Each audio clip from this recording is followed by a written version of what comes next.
नदियों के अति महत्वपूर्ण 10 प्रश्न जो प्रीवियस ईयर में आए हुए हैं किसी ना किसी एग्जाम में। तो पहला प्रश्न क्या है, माही नदी का किनारा क्या कहलाता है? माही नदी का किनारा है उसको क्या कहते हैं? कांठल का मैदान, छप्पन, थली, देवल। तो क्या माही नदी का किनारा क्या कहलाता है? कांठल। माही नदी का किनारे को क्या कहते हैं? कांठल का मैदान। इसका आंसर क्या होगा? ए। छप्पन का मैदान क्या है? डूंगरपुर और बांसवाड़ा के मध्य का क्षेत्र को क्या कहते हैं? छप्पन का मैदान। वाकल नदी, मेसवा नदी, हथमती नदी किसकी सहायक नदी है? वाकल, मेसवा और हथमती किसकी सहायक नदी है? बनास, माही, साबरमती, चंबल। तो किसकी सहायक नदी है ये? साबरमती नदी की। किसकी सहायक नदी है? साबरमती नदी की। आंसर क्या हो जाएगा? सी। साबरमती नदी की सहायक नदी है। साबरमती नदी उदयपुर जिले से निकलती है। कहाँ से निकलती है? उदयपुर से। और अरब सागर में जाती है। निम्न में से जमई नदी किसकी सहायक नदी है? जमई नदी किसकी सहायक नदी है? माही नदी, लूणी नदी, बनास नदी, सूकड़ी नदी। तो हमें पता है जमई नदी किसकी सहायक नदी है? लूणी नदी की। जमई नदी कहाँ से निकलती है? पाली से। जमई नदी पाली से आती है और लूणी की सहायक नदी है ये। निम्न में से वह जिला जहाँ 3 नदियों का संगम होता है। 3 नदियों का संगम को क्या कहते हैं? त्रिवेणी संगम। त्रिवेणी संगम कहाँ पे होता है?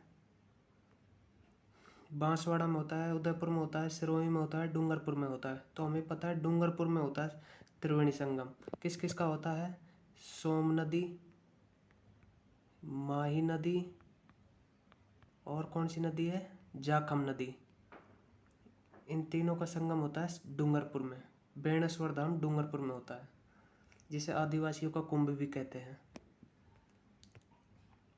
कौन सी नदी राजस्थान में उत्तर दिशा में से प्रवाहित होती है? यानी उत्तर दिशा ऊपर से नीचे की ओर आती है। कौन सी नदी है ऐसी? चंबल नदी है, माही नदी है, घग्गर नदी है, कातली नदी है। तो हमें पता है घग्गर नदी है वो जो हिमाचल प्रदेश से पंजाब में आती है, पंजाब से हरियाणा में, हरियाणा के बाद राजस्थान में आती है। तो घग्गर नदी आती है राजस्थान में हनुमानगढ़ में। हनुमानगढ़ के बाद गंगानगर में, गंगानगर के बाद अनूपगढ़, फिर वहाँ पाकिस्तान में चली जाती है। राजस्थान में आंतरिक प्रवाह क्षेत्र की सबसे बड़ी नदी कौन सी है? कौन से प्रवाह के क्षेत्र? आंतरिक प्रवाह। प्रवाह क्षेत्र कितने होते हैं? 3। एक अरब सागरीय प्रवाह क्षेत्र, आंतरिक प्रवाही क्षेत्र, और तीसरा कौन सा होता है? बंगाल खाड़ी क्षेत्र। इसने पूछा आंतरिक प्रवाह की सबसे बड़ी नदी कौन सी है? कांकड़ी नदी, घग्गर नदी, बाणगंगा नदी, कातली नदी। तो हमें पता है घग्गर नदी आंतरिक प्रवाह की सबसे बड़ी नदी है। कौन सी नदी है आंतरिक प्रवाह की सबसे बड़ी? घग्गर नदी। कौन सी नदी मृत नदी के नाम से जानी जाती है? ऐसी कौन सी नदी है जो मृत नदी के नाम से जाना जाता है? माही नदी को, चंबल को, लूणी को, घग्गर को। तो हमें पता है घग्गर नदी को मृत नदी के नाम से जाना जाता है। इसका आंसर क्या हो जाएगा? डी। घग्गर नदी के पाट को क्या कहते हैं? घग्गर नदी का जो प्रवाहित क्षेत्र है उसको क्या कहते हैं?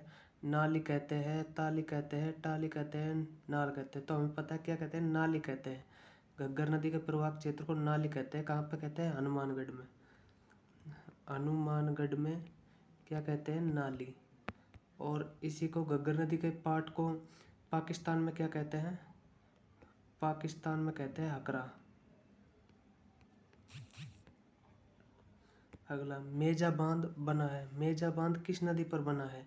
चंबल नदी पर, माही नदी पर, कोठारी नदी पर, बनास नदी पर। तो हमें पता है मेजा बांध कहाँ पर बना है? कोठारी नदी पर। मेजा बांध कोठारी नदी पर बना है। किस नदी को आदिवासियों की गंगा कहा जाता है? आदिवासियों की गंगा किसे कहा जाता है? लूणी नदी को, सोम नदी को, माही नदी को, चंबल नदी को।